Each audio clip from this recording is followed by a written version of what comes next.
कि समाजवादी पार्टी और नेताजी का संघर्ष हमेशा रहा है कि दबे कुचले, गरीब, पिछड़े, दलित, आदिवासी, वंचित, शोषित लोगों को कैसे सम्मान और उनको सम्मान के साथ साथ राजनीतिक हैसियत कैसे बढ़ाई जाए, उस पर लगातार काम करते रहे। ऑफ इंडिया उन्होंने बुलडोजर के खिलाफ बोला दूसरे देश में जाकर के। सुनने में आया कि वो संगी साथी बीजेपी का साथी है जिसने जूता फेंका। बुलडोजर संस्कृति के खिलाफ है हम लोग, और गरीब के ऊपर बुलडोजर है उसके पूरा खिलाफ है। आखिर बसने किसने दिया, रहने किसने दिया? आप उनको हाउसिंग नहीं दे रहे, उनको नौकरी नहीं दे रहे, उनको जॉब नहीं करने दे रहे। थानों में भेदभाव है, थानों की पोस्टिंग में भेदभाव है।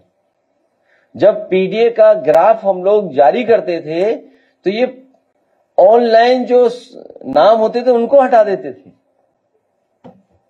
और कहते हैं कि डेटा गलत दे रहा हूं मैं, क्योंकि और हमें पूरा भरोसा है कि इसी तरीके से लगातार हम लोग काम करते रहेंगे, अपनी भाषा, अपना व्यवहार और लोगों को जोड़ते रहेंगे, तो उत्तर प्रदेश में समाजवादी पार्टी और इंडिया गठबंधन की आने वाले समय में सरकार होगी। चीफ जस्टिस ऑफ इंडिया उन्होंने बुलडोजर के खिलाफ बोला दूसरे देश में जाकर के। सुनने में आया कि वो संगी साथी बीजेपी का साथी है जिसने जूता फेंका। बुलडोजर संस्कृति के खिलाफ है हम लोग, और गरीब के ऊपर बुलडोजर है उसके पूरा खिलाफ है। आखिर बसने किसने दिया, रहने किसने दिया? आप उनको हाउसिंग नहीं दे रहे, उनको नौकरी नहीं दे रहे, उनको जॉब नहीं करने दे रहे। थानों में भेदभाव है, थानों की पोस्टिंग में भेदभाव है। जब पीडीए का ग्राफ हम लोग जारी करते थे तो ये ऑनलाइन जो नाम होते थे उनको हटा देते थे और कहते हैं कि डेटा गलत दे रहा हूं मैं, क्योंकि पीडीए के लोग वहां नहीं हैं, इसलिए पीडीए के लोगों पे ही अन्याय हो रहा है।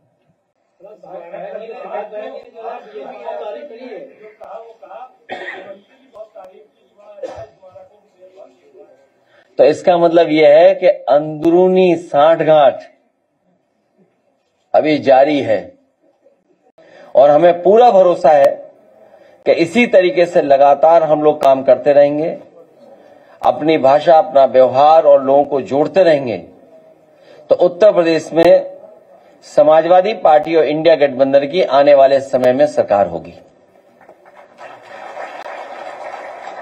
समाजवादी पार्टी, नेताजी, डॉक्टर राम मनोहर और बहुत सारे यहां साथी होंगे, वो जानते होंगे कि समाजवादी पार्टी और नेताजी का संघर्ष हमेशा रहा है कि दबे कुचले, गरीब, पिछड़े, दलित, आदिवासी, वंचित, शोषित लोगों को कैसे सम्मान और उनको सम्मान के साथ साथ राजनीतिक हैसियत कैसे बढ़ाई जाए, उस पर लगातार काम करते रहे।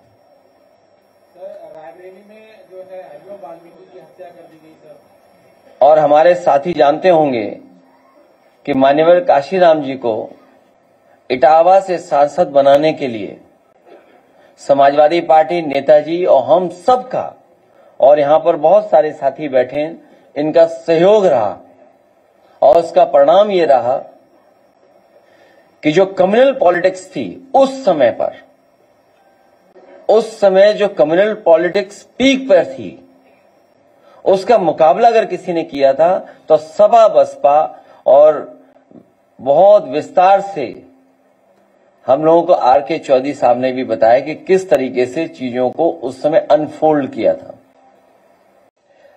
भारतीय जनता पार्टी झूठे मुकदमों का वर्ल्ड रिकॉर्ड बनाना चाहती है और झूठ बोलने में नंबर 1 है। एनसीआरबी के आंकड़े जो बताते हैं, जहां महिलाएं, बेटियां और कम उम्र की बच्ची सबसे ज्यादा असुरक्षित कहीं है तो उत्तर प्रदेश में है। और ये हमारा आपका डेटा नहीं है, ये एनसीआरबी का डेटा है। और इसके साथ साथ सबसे ज्यादा अन्याय अगर कहीं बढ़ा है, कहीं हो रहा है दलितों पर, तो वो उत्तर प्रदेश में हो रहा है। ये भी एनसीआरबी का आंकड़ा बता रहा है। और ये घटना जो बरेली की है, ये है कानपुर में